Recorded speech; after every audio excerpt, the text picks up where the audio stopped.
Innal hamdalillah nahmaduhu wa nasta'inuhu wa nastaghfiruh wa na'udzu billahi min shururi anfusina wa min sayyiati a'malina. May yahdihillahu fala mudhillalah wa may yudlilhu fala hadiyalah. Wa asyhadu an la ilaha illallah wahdahu la syarikalah wa asyhadu anna Muhammadan abduhu wa rasuluh. Allahumma shalli ala nabiyyina Muhammad wa ala alihi wa man tabi'ahum bisan ila yaumiddin. Para pemirsa sekalian, kali ini kita akan melihat pembahasan dari kitab Matan Al-Ghaya wa Taqrib, atau yang dikenal juga dengan Matan Abi Syuja. Kali ini membahas tentang masalah sholat, di mana Abu Syuja itu akan membahas tentang pembeda antara sholat laki-laki dan sholat perempuan. Ya, pembeda antara sholat laki-laki dan sholat perempuan.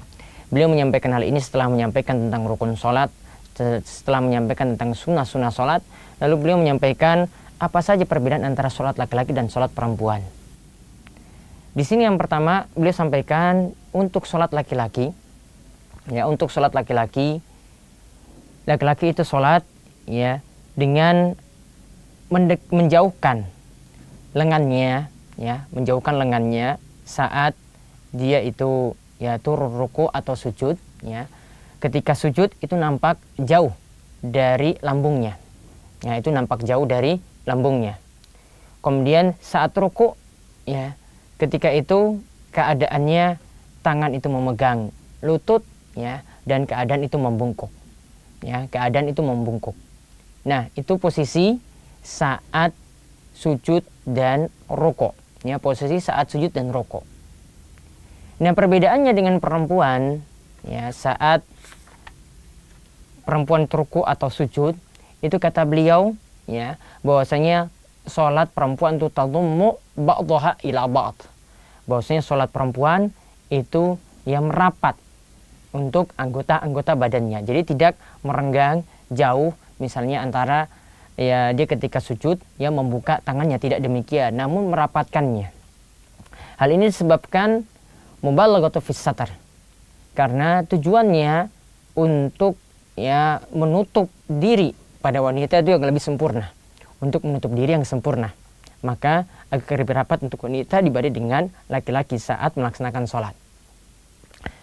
Nah, namun perlu dipahami bahwasanya yang lebih tepat dalam masalah ini, ketika wanita itu sholat, gerakannya saat ruku ataupun sujud itu sama dengan laki-laki. Itu tadi, ya, tidak dibangun atas dalil yang menunjukkan ada perbedaan antara sholat laki-laki dan perempuan dalam masalah ruku ataupun sujudnya. Yang tepat, ketika ruku ataupun sujud, ya, saat sujud misalnya, ya, perempuan tetap juga membuka tangannya, ya, membuka tangannya jauh dari lambungnya, sama dengan laki-laki, karena tidak ada perbedaan dalam masalah ini. Inilah yang lebih tepat ketika seseorang wanita itu melakukan sujudnya. Kemudian perbedaan yang lainnya lagi, ini disebutkan oleh Abu Syuja, yang berikutnya adalah dalam masalah mengeraskan suara. Kalau untuk laki-laki, ya, mereka mengeraskan suaranya fi maudi al-jahr, yaitu ketika membaca surat-surat atau membaca bacaan-bacaan yang dijaharkan. Dan ini dilakukan pada sholat-sholat tertentu, yaitu pada sholat-sholat yang dikerjakan di malam hari, sholat maghrib, kemudian sholat Isya, dan sholat subuh. Ya, di sini bacaannya itu dijaharkan. Di sini bacaannya itu dijaharkan. Sedangkan untuk perempuan, dikatakan oleh Abu Syuja, tahafudhu sautaha bihadrati rijalil ajanib. Mereka melirihkan suara tatkala hadir laki-laki asing saat itu, ya, yaitu laki-laki yang bukan mahram saat itu, ya. Namun asalnya di sini kalau kita lihat dari perkataan Abu Syuja, berarti kalau tidak ada laki-laki tetap suaranya itu dikeraskan. Semisal dia melaksanakan sholat maghrib walaupun sendirian, semisal dia melaksanakan sholat Isya ataupun sholat subuh, tetap dikeraskan. Namun kalau ada laki-laki, ya, yang hadir saat itu, mungkin dia melakukannya di masjid atau melakukannya di rumah, namun, ya, dekat dengan pintu keluar sehingga nanti orang-orang itu mendengarnya, maka ketika itu yang lebih bagus seperti kata Abu Syuja, tahfudhu sautaha, dia melankan suaranya, melirihkan suaranya daripada mengeraskannya. Nah, ini menunjukkan juga bahwasanya suara perempuan itu bisa mengundang fitnah, sebagaimana yang Allah Subhanahu wa taala katakan, fala takhda'na bil qauli fayatma'alladzi fi qalbihi marad. Ya, maka janganlah wanita itu melembut-lembutkan suaranya, ya, mendayu-dayukan suaranya, sehingga dapat membuat orang yang punya penyakit dalam hatinya itu terjangkitlah penyakit dalam hatinya. Kemudian yang ketiga lagi perbedaannya lagi adalah ya, bahwa sholat laki-laki ketika dia itu memeringkatkan imam, ya, maka sebagaimana diperintahkan dalam hadis, kalau imam itu keliru maka makmum itu memperingatkannya dengan mengucapkan subhanallah. Ya, makmum memperingatkannya dengan mengucapkan subhanallah. Sedangkan untuk perempuan, ya, mereka melakukannya dengan mengingatkan imam dengan tasfiq, menepuk telapak tangannya.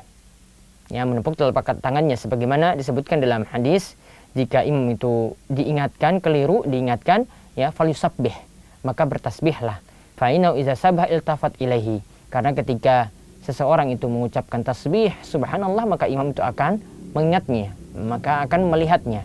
Namun untuk perempuan, kata Nabi SAW, wa innamat tasfiq lin nisa. Sedangkan untuk menepuk, ya, di sini digunakan untuk perempuan. Yang dimaksudkan menepuk, ya, para pemirsa sekalian, di sini menepuknya itu bukan seperti ini, ya, bukan seperti ini. Namun cara menepuknya bagi perempuan ketika mengingatkan imam adalah telapak tangan kanan bagian dalam itu menepuk punggung telapak tangan kiri. Ya, sekali lagi telapak tangan kanan bagian dalam itu menepuk punggung telapak tangan kiri. Ini yang disebut dengan tasfiq. Jadi cara menepuknya adalah seperti ini. Ya, bukan main-main seperti ini. Ini namanya abas. Ini namanya main-main. Ya, ini tidak diperbolehkan. Dalam sholat bisa membuat sholatnya itu batal. Namun caranya adalah dengan menepuk telapak tangan kanan bagian dalam, ya, ke punggung telapak tangan kiri. Menepuk seperti ini. Kemudian yang jadi pembeda lagi selanjutnya adalah dalam masalah menutup aurat.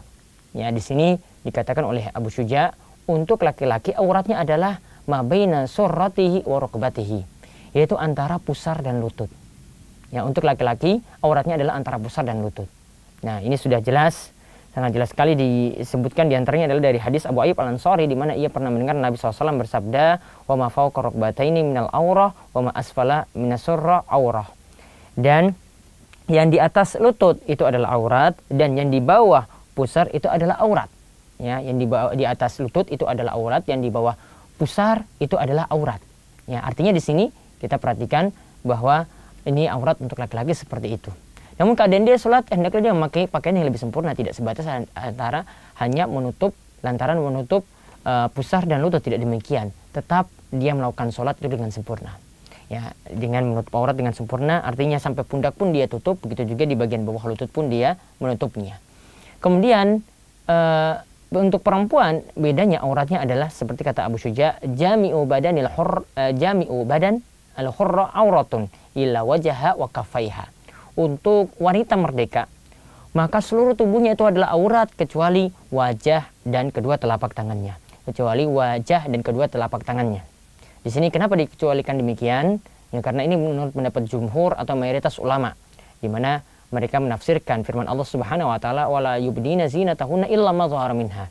Ya, janganlah wanita itu menampakkan perhiasan diri mereka kecuali yang boleh dinampakkan bagi mereka. Yaitu apa yang boleh dinampakkan? Itu para ulama katakan wajah dan kedua telapak tangan. Wajah dan kedua telapak tangan. Perhatikan di sini kalau kita lihat dalam penjelasan dalam kitab Fathul Qorib, yang dimaksudkan adalah wajah dan telapak tangan ini ditampakkan ketika dalam sholat. Ya, artinya seluruh tubuhnya tertutup kecuali wajah dan telapak tangan. Namun kata penulis Fathul Qorib, Imam Ibnu Qasim Al-Ghazi, bahwasanya untuk selain sholat tetap seluruh tubuhnya itu tertutup. Untuk selain sholat artinya di luar sholat tetap seluruh tubuhnya itu tertutup. Nah, inilah perbedaan antara sholat laki-laki dan sholat perempuan. Tadi kita lihat dalam masalah sujud, yang lebih tepat itu sama. Ya, kemudian dalam masalah mengeraskan suara, ya, tadi sudah dibedakan oleh Abu Syuja, kalau sholat jahriyah laki-laki itu mengeraskannya, kalau sholat untuk perempuan, ya, perempuan tetap mengeraskannya kecuali jika ada laki-laki asing. Kemudian dalam masalah lagi mengingatkan imam, kalau laki-laki dengan ucapan subhanallah, kalau perempuan dengan menepuk telapak tangannya. Kemudian yang terakhir adalah dalam masalah aurat. Aurat laki-laki adalah antara pusar dan lutut, sedangkan aurat perempuan yaitu adalah seluruh tubuhnya kecuali wajah dan telapak tangan. Mudah-mudahan apa yang disampaikan oleh Abu Syuja bermanfaat dan bisa terus menambahkan pengetahuan kita tentang masalah sholat, dan mudah-mudahan Allah Subhanahu wa taala anugerahkan ilmu yang bermanfaat. Wabillahi taufik wal hidayah. Wassalamualaikum warahmatullahi wabarakatuh.